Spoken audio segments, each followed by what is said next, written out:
Good afternoon. So, we're going to answer the for today last question, which is number 17 of the 2024 bar exam. So, the question in that exam is this: Kenneth had romantic relationship with Mabel. A 14-year-old minor, Kenneth and Mabel constantly exchanged pictures through online messaging applications. One day, Kenneth rented laptop in a computer shop and had an online video chat and video call with Mabel. Kenneth left the shop but forgot to log out his social media account. The next customer read the sensual conversations between Kenneth and Mabel, as well as their nude videos and photos. The customer reported the matter to the police.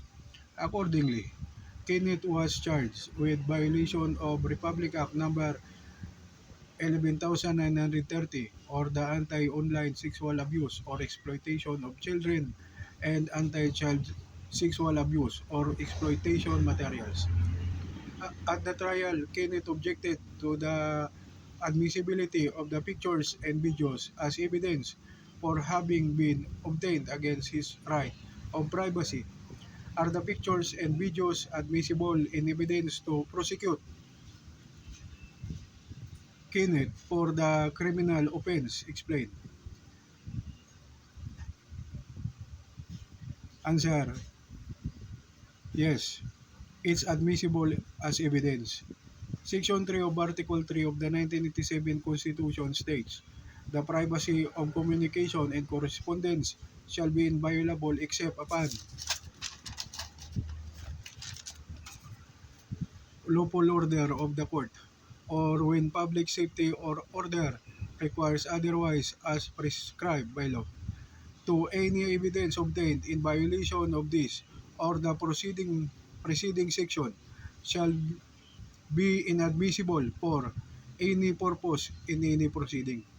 Further, Section 2 of Article 3 of the 1987 Constitution states, "The right of the people to be secure in their persons, houses, papers, and effects against unreasonable searches and seizures of whatever nature and for any purpose shall be inviolable, and no search warrant or warrant of arrest shall issue except upon after examination under oath or a permission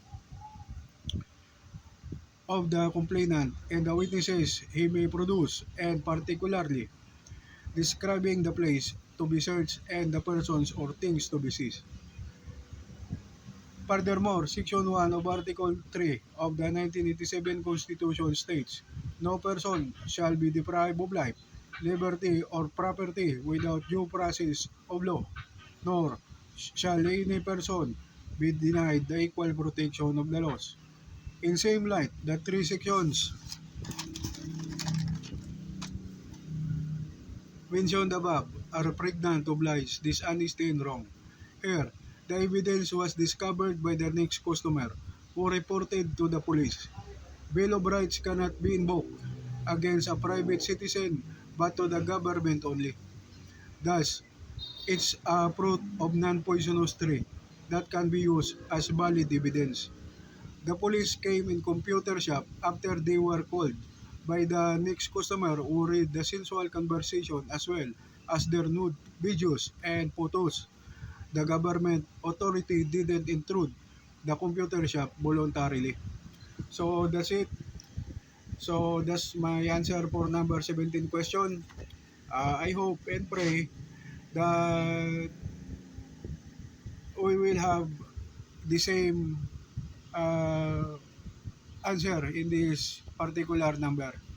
Thank you, good day, and God bless. Happy Sunday to everyone.